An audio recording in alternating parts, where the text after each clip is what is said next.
Should there be outline in every answer. तो बिल्कुल एक-एक सेंटेंस में से जो है इसका रिप्लाई कर देते हैं आप लोगों को।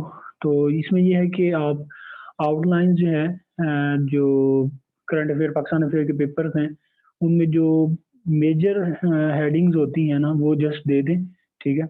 और जो सब हेडिंग्स हैं, चाहे आप वो ना दें, तो एक मेजर और मेन आउटलाइन जो है वो आप एवरी जो है क्वेश्चन की दें, ठीक है? मेजर हेडिंग्स का मतलब ये है जैसे फॉर एग्जांपल जो है इकोनॉमिक चैलेंजेस ऑफ पाकिस्तान है, तो इसमें जो है आप इंट्रोडक्शन लिखे हुआ है हेडिंग नंबर 1 और उसके बाद जो है इकोनॉमिक चैलेंजेस इन पाकिस्तान, ठीक है? तो उसकी जो और उसके बाद आप थर्ड नंबर पे जो है लिख सकते हैं कि वे फॉरवर्ड, ठीक है? या how to improve challenges in Pakistan, ठीक है? तो ये आप मेजर हेडिंग दे सकते हैं। उसके बाद नेक्स्ट आपकी कंक्लूजन। तो ये 4 हेडिंग बेसिकली जो है आपके सेक्शन को शो करती हैं। तो सब हेडिंग्स जो है आप चाहें तो सिर्फ इकोनॉमिक चैलेंजेस की दे दें थोड़ी-सी चीज़ें जो भी हैं और बाकी जो सेक्शंस हैं जो कि डायरेक्टली नहीं पूछे उसने तो उसकी जो है मेजर सेक्शन की हेडिंग दे दें, ठीक है? ये आपकी शॉर्ट सी आउटलाइन बन जाएगी। नेक्स्ट मैडम मरियम आप बता दें थोड़ा-सा शॉर्टकट बता दें और एक क्वेश्चन हमारा रहता है अभी, उसको हम थोड़ा-सा डिटेल में देखेंगे। जी sir, I totally agree with you. जैसे आपने बताया है, यहाँ मैं कहूँगी कि अगर आपके पास एक क्वेश्चन में अगर आपने नहीं बनानी ना, तो आप कोशिश करें किसी में भी ना बनाएं और आप फ्लो डायग्राम बना लें, फ्लो चार्ट टाइप की, या फिर कुछ कुछ किसी और तरह से कर लें। लेकिन अगर आपने बनानी है तो फिर सब में आपके पेपर के अंदर यूनिफॉर्मिटी होनी चाहिए। That's it from my side. Thank you. जी सर, जैद साहब। जी बिल्कुल, आई एग्री। आउटलाइन में बनाता था हर पेपर में, other than general science and ability and English precis. इसके अलावा हर पेपर में मेरी आउटलाइन थी।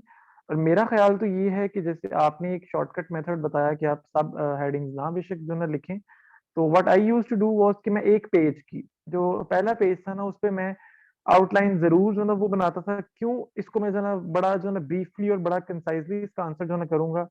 क्यों इसका आंसर ये है कि देखिए, अगर आप आउटलाइन नीट में नहीं भी लिख कर आते ना, तो जो है ना आपने ब्रेनस्टॉर्मिंग करनी ही करनी है। ब्रेनस्टॉर्मिंग क्यों करनी है कि अपने क्वेश्चन को स्ट्रक्चर करने के लिए, क्वेश्चन को हार्मनी देने के लिए, क्वेश्चन को जो है ना वो तसलसल जो है ना देने के लिए।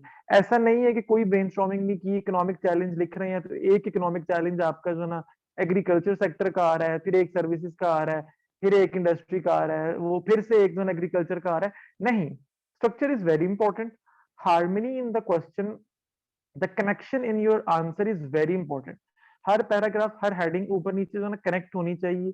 कहीं भी उसको ये चीज फील नहीं होनी चाहिए कि इसने इररेलेवेंट बात की है, ये कॉन्टेक्स्ट से रेलेवेंट नहीं है। तो लिहाजा अगर आप नीट में आउटलाइन नहीं भी जो है वो बनाते ना, मैंने जो ना 2-3 मॉक्स के सेशंस जो ना अटेम्प्ट किए थे, और मैंने एंड वाले मॉक्स में जो ना जाके आउटलाइन बनाना स्टार्ट की थी। तो जब मैं एंड वाले मॉक से पहले जब मैं नीट में आउटलाइन नहीं जो है वो बनाता था ना, तो मैं रफ में अपने अपने जो ना क्वेश्चन पेपर की बैक साइड पे या आंसर शीट की बैक साइड पे I used to do the brainstorming. एक रफ सी आउटलाइन फिर भी जो ना बनाकर ही मैं चलता था। तो इसमें मेरा आर्गुमेंट ये है कि जब आपने रफ जो ना वो बनानी है, तो 2-3 मिनट मजीद ले लें। उससे ये होगा कि आपके आंसर की स्ट्रेंथ भी ज्यादा हो जाएगी, मतलब एक शीट आपकी ज्यादा हो जाएगी। तो इस पे माय आंसर इज कि आउटलाइन बनानी चाहिए। Outline is very good thing. it gives you the structure, it gives you the way which you are going to follow, and it is a very good first impression, ठीक है जी। and it also enhances the strength of your, the length of your answer. That is all from my side. जी aspirant, बहुत अच्छी बात है कि outline जो है ये आपकी यूनिकनेस आपके लिए आपके आंसर को यूनिक भी बनाती है, ठीक है? और मार्क्स देने में भी काफ़ी इम्पोर्टेंट होती है।